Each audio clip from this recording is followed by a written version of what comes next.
여러분 안녕하세요. 네, 안식일을 기억하여 또 거룩히 지키기 위하여 시간을 구별하신 우리 모든 성도님들 위해 하나님께서 우리에게 부어주시는 참된 안식의 기쁨이 함께하기를 간절히 기원합니다. 오늘도 예수님의 기도에 대해서 함께 보려고 하는데요. 세 번째 시간으로 요한복음 17장 13절부터 19절에 있는 말씀으로 함께 은혜 나누기를 원합니다. 하나님의 말씀 요한복음 17장 13절부터 19절에 있는 말씀을 제가 봉독해 올릴 때에 함께 눈으로 따라 읽어주시기 바랍니다. 요한복음 17장 13절부터 19절까지 있는 말씀입니다.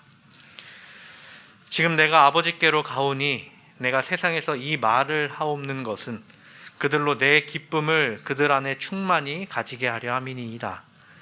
내가 아버지의 말씀을 그들에게 주었사오매 세상이 그들을 미워하였사오니 이는 내가 세상에 속하지 아니함 같이 그들도 세상에 속하지 아니함으로 인함이니이다. 내가 비옵는 것은 그들을 세상에서 데려가시기를 위함이 아니요 다만 악에 빠지지 않게 보존하시기를 위함이니이다. 내가 세상에 속하지 아니함 같이 그들도 세상에 속하지 아니하였사옵나이다. 그들을 진리로 거룩하게 하옵소서. 아버지의 말씀은 진리니이다. 아버지께서 나를 세상에 보내신 것 같이 나도 그들을 세상에 보내었고 또 그들을 위하여 내가 나를 거룩하게 하오니 이는 그들도 진리로 거룩함을 얻게 하려 함이니이다. 아멘. 이 세상 어디를 가도 귀한 것으로 혹은 가치 있는 것으로 여겨지는 것이 무엇이 있을까요? 보통 이것을 우리가 귀금속이라고 부르는데 귀금속 중 사람들한테 가장 유명한 것은 보석의 왕이라고 불리는 아마 이 다이아몬드일 것입니다. 그렇다면 다이아몬드가 사람들에게 가장 가치 있는 것으로 여겨질까요? 물론 다이아몬드가 가진 가치에 대해서 우리가 이야기하기는 입이 아플 정도긴 하지만 생각보다 엄청난 가치를 지니고 있는가 하면 또 아닐 수도 있다라는 것입니다. 지금 우리가 다이아몬드를 귀하게 여기고 결혼할 때 청혼 반지에 끼워서 하는 이것은 미국의 한 회사 드비어스라는 회사의 마케팅 덕분이었다라고 이야기합니다. 그전에도 다이아몬드라는 것이 귀하긴 했지만 이 회사가 내세운 광고 중 영원한 보석으로 청혼하세요라는 것이 있었습니다. 그 광고 때문에 사람들이 결혼 반지로 이 다이아몬드를 선물하기 시작했다는 것이죠. 왜 드비어스라는 회사가 이런 마케팅을 시작을 했냐면 이 회사가 남아프리카에 있는 다이아몬드 광산을 매입했기 때문이었습니다. 그러므로 인해 그 드비어스라는 회사가 전 세계 다이아몬드의 90% 이상을 그들이 가지게 되었던 것이죠. 독점과 다를 바 없었습니다. 그래서 사람들이 다이아몬드를 산다라는 것은 이 드비어스의 다이아몬드를 산다는 것과 같은 말이었습니다. 이게 약 100년 이상이 그렇게 이어져 왔던 것이죠. 다이아몬드를 살 때는 굉장히 많은 값을 주고 사야 합니다. 그런데 팔 때는 어떨까요? 다이아몬드를 되팔 때는 사람들이 이야기하기로는 이제 감가가 한 50% 이상은 먹는다라고 이야기를 합니다. 1,000만 원에 산 것을 되팔 때는 500만 원도 받기 힘들다라는 것이죠. 일반 사람들이 살 때는 귀하지만 그것을 다시 매입하는 곳에서는 그렇게까지 귀하게 여기지 않는다라는 것입니다. 그렇다면 다이아몬드 말고 귀한 것이 또 무엇이 있을까요? 네, 당연히 금입니다. 금은 아주 옛날부터 귀중한 것으로 여겨져 왔죠. 부의 상징이었으며 권력의 상징이었고 승리의 상징이었습니다. 그래서 느부갓네살의 꿈에 바벨론을 나타내는 그 보석이 금이었죠. 그리고 얼마 전 올림픽이 있었는데 올림픽에서 우승한 사람에게 주는 메달도 금메달입니다. 왜 금을 주는가? 금이 가장 값지고 귀한 것이기 때문이죠. 인류 역사상 채굴된 금의 양을 재보면 이 정도입니다. 이렇게 열심히 쌓아도 자유의 여신상의 반도 못 미친다라고 이야기를 합니다. 자유의 여신상이 지상 맨 아래서부터 맨 구조물 아래서부터 저 횃불까지의 높이가 100m 정도라고 이야기를 하는데요. 그의 절반도 채우지 못한다라는 것이죠. 전 세계에 채굴된 금의 양이 17만 톤, 미국이 그 중에 8,133톤을 갖고 있다라고 합니다. 우리나라는 104톤. 이 금의 가치는 세계 모두가 인정하고 있고, 금을 얼마나 보유하고 있는가에 따라서 그 나라의 경제 규모를 알 수 있기도 합니다. 당연하듯이 금은 살 때와 되팔 때 차이가 그렇게 크지 않다라고 이야기를 하죠. 많이 나야 10%라고 이야기를 합니다. 금이 이렇게 귀한 이유는 무엇일까요? 다른 돌들과 구분되기 때문입니다. 반짝이기도 하고요. 채굴이 참 힘들기도 하고 찾아내기도 힘들다라는 것입니다. 우리는 이렇게 세상에서 찾기 힘든 것을 보면서 살아갑니다. 그리고 세상에 구별된 것, 세상에 적은 것을 우리는 보면서 살아가죠. 그것이 더 값진 것임을 알고요. 사람들에게 프랑스 혹은 그 파리에 관해 물어보면 대부분의 사람들은 그 파리에 뭐가 있다라고 이야기를 하죠. 에펠탑이 있다라고 이야기를 합니다. 근데 파리에만 에펠탑이 있는가? 그렇지 않다는 것이죠. 이 에펠탑이 파리의 상징이기도 하지만 이 에펠탑을 본떠서 만든 곳이 굉장히 많이 생겼죠. 중국에도 여러 개가 있고 일본에도 이것을 거의 비슷하게 만들어 도쿄타워를 만들어 놨습니다. 우리나라에는 있을까요? 여러분들 보신 적이 있으실 것입니다. 청평에 사슴해동산 조금 지나서 가면 저기 옥상에 에펠탑이 걸려 있습니다. 저희가 이제 통일교 건물인가요? 그런데 거기 위에 이제 에펠탑을 이렇게 딱 지어놓고 사람들이 지나가면서 저게 다 에펠탑 있다라고 이야기를 합니다. 근데 저게 과연 진짜 에펠탑인가? 아니죠. 아닌 것을 우리가 다 압니다. 진짜 에펠탑은 어디에 있는 것을 파리에 있는 것을 사람들이 전부 알고 있습니다. 다른 모조품들과 다르게 파리에 있는 에펠탑은 충분히 구별되어 있기 때문입니다. 오늘 예수님께서는 제자들을 위해 기도하시면서 반복해서 하시는 말씀이 있습니다. 그 단어는 바로 거룩입니다. 17절에 그들을 진리로 거룩하게 하옵소서. 19절에는 또 그들을 위하여 내가 나를 거룩하게 하오니 그들도 진리로 거룩함을 얻게 하려 함이니이다. 여러분, 거룩이란 말은 어떤 뜻을 가지고 있나요? 구별되다라는 뜻을 가지고 있습니다. 구별되다라는 것은 다른 일반적인 것들과 다른 것을 이야기합니다. 우리가 거룩하게 해야 할 것들, 우리가 그것을 알고 있죠. 우리가 구별해야 될 것이 뭐가 있나요? 우리가 거룩하게 여기는 것들. 첫 번째로는 안식일을 우리가 거룩하게 여기고 있습니다. 안식일은 무엇과 무엇을 구별해 놓고 있나요? 그렇죠. 7일이라는 그 시간 속에, 그 일주일이라는 시간 속에 단 하루를 우리는 구별하고 있습니다. 엿새 동안은 우리가 해야 할 일을 하지만 단 하루는 안식일로서 우리가 여기고 있습니다. 하나님의 안식일이기에 우리가 하나님을 믿는 자로서 이 안식일을 구별하고 있죠. 하나님께서 세상을 6일 동안 창조하시고 제7일에 쉬신 후 그날을 복되게 하시고 거룩하게 하셨습니다.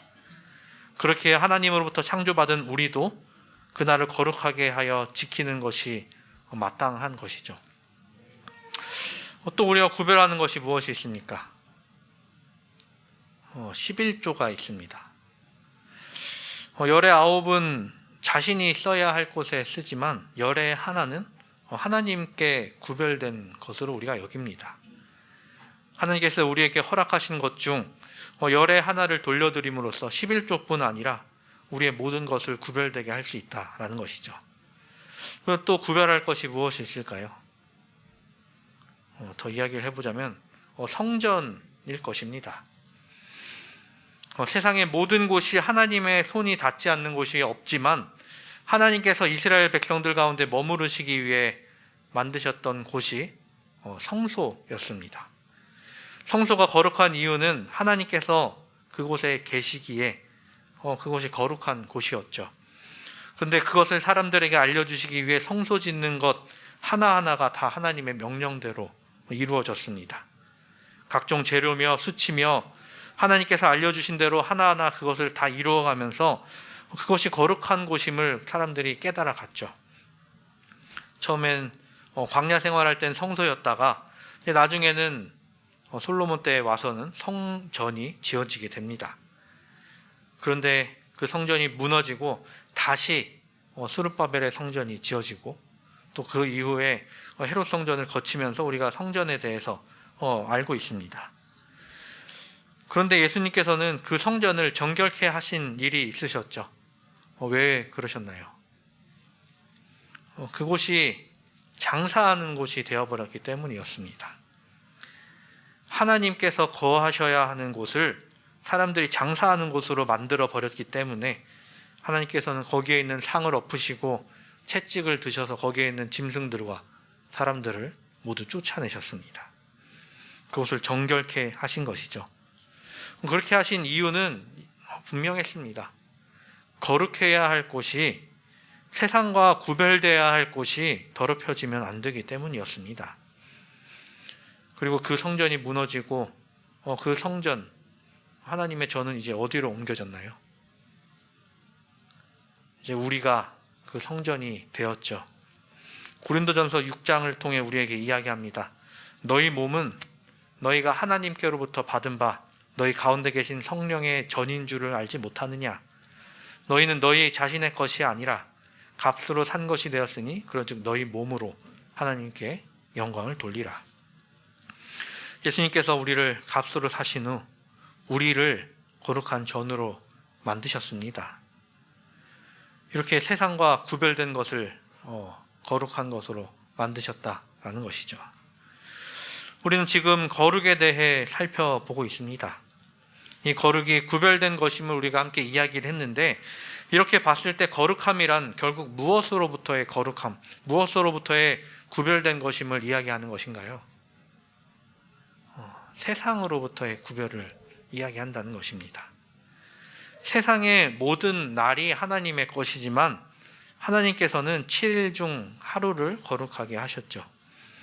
그리고 세상의 모든 물질이 하나님의 것이지만 하나님께서는 열 중에 하나를 거룩하게 하셨습니다. 또 세상의 모든 땅이 하나님의 것이지만 거룩한 곳을 만드사 그곳을 성전으로 만드셨습니다. 그리고 모든 육체가 하나님의 통치 아래 있지만 그들을 택하사 성전으로 있게 하셨습니다. 그들을 하나님께서는 나의 백성이라고 부르시며 성도로 살아가게 하신 것이죠. 그리고 그 성도가 우리라는 것입니다. 제7일 안식일을 세상과 구별하여 하나님과 동행하기로 한 물이며 하나님께서 우리에게 주신 것을 구별하여 하나님께 드리는 물이며 성전으로서 세상의 것들로 더럽히지 않으며 살아가는 성도입니다. 이 사실을 우리가 분명히 기억하여 예수 그리스도께서 바라시는 그 거룩 가운데 영원히 거하는 우리 모두가 되기를 간절히 바랍니다. 오늘 우리는 예수님의 기도를 계속해서 보고 있습니다. 오늘의 말씀은 전에도 한번 이야기 드렸지만 제자들을 위한 기도였습니다. 제자들은 과연 그렇다면 구별된 존재였을까요? 그들의 모습을 보면 전혀 거룩해 보이지 않았는데요. 그들의 외모, 성품, 무엇 하나 그들이 거룩해 보이는 것은 없었습니다. 그냥 세상에 살아가고 있는 사람 그 이상, 그 이하도 아니었죠. 근데 그들에게 예수님께서는 거룩하게 해달라고, 그들을 거룩하게 해달라고 하나님께 기도하고 계신 것이었습니다. 그들이 과연 거룩하게 될 수 있었을까요? 우리는 아까 거룩한 것들 3가지를 살펴보았었습니다. 안식일, 11조, 성전. 누가 봐도 거룩한 것들이었죠. 그 외에도 거룩한 것들이 있었을까요? 네, 물론 거룩한 것들이 있었습니다. 우선 사람 중 거룩한 사람이 있었죠. 하나님께 드려진 바 된 족속들, 제사장들이었습니다. 그들은 어떻게 거룩하게 되었나요? 그들이 레위의 그리고 아론의 자손들이기 때문에 거룩함을 입을 수 있었던 것일까요? 아니요. 그들의 혈통이 그들을 거룩하게 만들어준 것이 아니었습니다. 물론 그들이 제사장 직분으로 부름받아 성소에서 봉사하게 되었죠. 하지만 그들이 하는 본분의 거룩함을 잊는다면 하나님은 그들에게 벌을 내리시기도 하셨습니다. 나답과 아비후가 거룩한 불과 이상한 불을 구분하지 않았을 때 그들은 하나님으로부터 벌을 받게 되었습니다. 즉 그들이 거룩한 것이 아니라 그들이 하는 봉사가 거룩했던 것이었습니다. 하나님께서 그들의 봉사를 거룩하게 하신 것이지 그들 스스로가 거룩한 존재가 된 것은 아니었다는 것입니다. 그 외에 또 거룩하게 취급되는 것들이 있었습니다. 그것은 바로 제물로 바쳐질 제물들이었다는 것이죠. 그중 가장 조심해야 할 제물들이 있었으니 절기에 바쳐지는 어린 양, 유월절 어린 양과 대속죄일에 바쳐질 제물들이었습니다. 그 제물의 조건은 매우 까다로웠죠. 1년 된 수컷 그리고 첫 새끼 혹은 점도 없고 흠도 없어야 했습니다. 이 외에도 불과 유향과 진설병 그리고 언약궤가 거룩한 것이었습니다. 제사장도 제물도 성소 기물들은 어떻게 보면 세상에서 왔죠. 세상의 것들로 만들어졌으니까. 그런데 어떻게 이 모든 것들이 거룩한 것으로 여겨질 수 있었을까요? 그 이유는 간단합니다. 하나님께서 이 모든 것을 거룩하게 하셨기 때문이었습니다. 제자들도 마찬가지였습니다. 이들이 어떤 모습을 하였건 어떤 직업을 가졌건 어디 출신이었건 이들의 학식이 얼마나 되었건 그들을 거룩하게 그들 자신이 자신을 거룩하게 만들지 못했다는 것이죠. 그런데 무엇이 그들을 거룩하게 한다고요? 하나님께서 그들을 거룩하게 하셨습니다. 더 쉽게 이야기해보면 진리가 그들을 거룩하게 하였습니다. 진리란 무엇인가요? 여기에 이야기하죠. 아버지의 말씀은 진리니이다. 진리라는 말을 뜻을 풀어보면 참 진짜에 이치할 때 이를 사용합니다. 참된 이치로 우리가 풀이를 할 수 있는데요. 진리란 세상에 많은 이치가 있을 것인데 그 중에 진짜인 것을 이야기하는 것이죠. 가짜 가운데 진짜가 있을 때 그것은 가짜 가운데 구별된 것으로 여겨집니다. 즉 하나님의 말씀은 거룩 그 자체이며 하나님의 말씀으로 그들을 거룩하게 해달라고 예수님께서 기도하고 계신 것입니다. 예수님께서 그들을 세상으로부터 불러내셨기에 그들이 거룩하게 됨을 입을 수 있게 된 것이었습니다. 그런데 생각해 볼 것이 있습니다. 왜 하나님께서는 하나님께 드려지는 것들을 거룩하게 하기 원하셨을까요? 특히 하나님께 드려지는 제물과 물건들이 다른 것과 구별되게 준비되도록 하셨을까요? 이것이 과연 오로지 하나님만을 위한 것이었을까라고 생각을 해볼 수 있습니다. 그런데 그렇지 않다는 것입니다. 물론 하나님께 드려지는 것이기에 거룩해야 하는 것은 당연하지만 그것이 모두가 하나님만을 위한 것이 아니었다는 것이죠. 그것은 사람을 위한 것이기도 했습니다. 거룩 그 자체이신 하나님께 거룩하지 않은 채로 인간이 나아간다면 어떻게 될까요? 그 거룩한 빛에 의해 죽고 말 것입니다. 하나님께서 레위기서를 통해 우리에게 말씀해 주신 것이 있습니다. 레위기 11장 45절에 나는 너희의 하나님이 되려고 너희를 애굽 땅에서 인도하여 낸 여호와라. 내가 거룩하니 너희도 거룩할지어다. 그렇기에 우리가 하나님께서 이끄시는 방법으로 거룩하게 됐을 때야 우리가 하나님께 나아갈 수 있게 된다라는 것입니다. 제물이 거룩하게 준비되어야 하는 것은 하나님 그리고 사람을 위한 것, 이 모든 것이었다는 것입니다. 하나님께 드려지는 제물이 표상하는 바는 무엇이었습니까? 네, 바로 예수 그리스도셨습니다. 예수님께서 세상에 오신 이유는 무엇 때문이었습니까? 하나님을 위해서였나요? 네, 물론 하나님의 영광을 위해 예수님께서는 이 땅에 오셨는데요.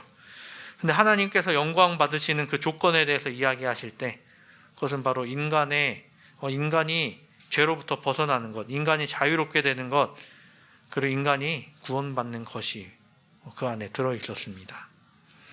인간의 죄가 도말하여졌을 때, 그리고 인간이 다시 하늘로 들어가게 됐을 때 하나님께서는 영광을 받으시겠다라고 이야기를 하십니다. 결국 예수님께서 이 땅에 오심으로써 덕을 본 존재가 누구입니까? 네, 사람입니다. 예수님으로 인해 사람이 죄로부터 벗어날 수 있게 되었고 구원의 길이 열리게 되었습니다. 그런 예수님께서 이제 그 사역을 마치시기 직전인데 그 가운데 누구를 위해 기도하고 계신 것입니까? 제자들을 위해, 그리고 더 나아가 현대를 살아가는 우리를 위해 기도하고 계신 것입니다. 제자들이 그리고 우리가 어떻게 되기를 바라신다고요? 하나님의 말씀, 진리로 거룩하게 되기를 바라고 계신 것입니다. 예수님께서 이 땅에 오신 이유가 세상을 위함이었습니다. 그리고 예수님께서는 제자들을 세상으로부터 불러내어 그들을 거룩하게 하셨습니다. 왜 그러셨을까요? 이제 그들이 예수님의 일을 해야 되기 때문이었죠. 제자들이 이제 가야 할 곳이 어디라서요? 세상이기 때문이었습니다. 예수님께서 이 땅에 오신 목적이 세상을 위함이었듯이 불러냄을 받은 제자들 역시 세상을 위함이었습니다. 세상을 구원하시기 위해 예수님께서는 사람을 택하사 그들로서 거룩한 임무를 수행할 수 있도록 하신 것입니다. 그 제자들이 예수님과 함께 다락방에 있었던 12제자들이었으며 지금 현대를 살아가는 남은 자손, 남은 교회, 남은 성도들, 바로 우리라는 것입니다. 사랑하는 우리 성도 여러분, 나 자신이 예수님께서 거룩하게 하신 존재라는 것을 분명히 깨닫고 살아가게 되기를 바랍니다. 우리가 비록 이 세상에 살아가지만 세상에 속한 자가 아니라 세상으로부터 구별된 존재로서 살아가야 함을 기억하게 되길 간절히 바랍니다. 또 우리가 세상으로부터 구별됨을 받았지만 세상을 위해 살아가야 함 또한 기억하고 또 이루어 나가는 우리 모두가 되기를 바랍니다. 화이선지자는 교회 증언 2권 317페이지를 통해 우리에게 이렇게 이야기합니다. 우리의 소명은 거룩하며 우리의 신앙은 고귀하다. 하나님께서는 특별한 백성, 선한 일에 열성인 백성을 그분을 위해 순결케 하신다. 그분은 은을 연단하는 자처럼 좌정하신다. 찢기와 이물질이 제거될 때 그분의 형상은 우리에게서 온전히 반사될 것이다. 그리하면 제자들을 위해 드리신 그리스도의 기도가 우리 안에서 응답될 것이다. 당신의 진리로 그들을 거룩하게 하옵소서. 아버지의 말씀은 진리니이다. 진리가 우리의 마음과 삶에 거룩해 하는 영향을 미치게 되면 우리는 신의 성품에 참여한 자로서 정욕으로 인하여 세상에서 썩어질 것에서 피한 자로서 하나님께 간합될 제사를 드릴 수 있게 되며 이 땅에서 그분께 영광을 돌릴 수 있게 될 것이다. 주인께서 종들과 계산하러 오실 때에 얼마나 따는 자들이 준비되지 못할까? 많은 자들이 그리스도인의 진수가 무엇인지 잘 모르고 있다. 자기의 의는 소용이 없다. 우리가 세상에 살아간다 해서 세상과 다르지 않게 살아간다면 더 이상 우리는 거룩한 존재라고 불리우지 못할 것입니다. 예수님께서는 우리를 거룩하기 위해 이 땅에 오셨으며 그 고난을 참으셨으며 십자가에 달리시는 것 또한 기꺼이 여기셨습니다. 그런데 우리가 세상의 존재와 다를 바 없이 살아간다면 예수님의 고난과 사역이 의미가 없어지는 것이겠죠.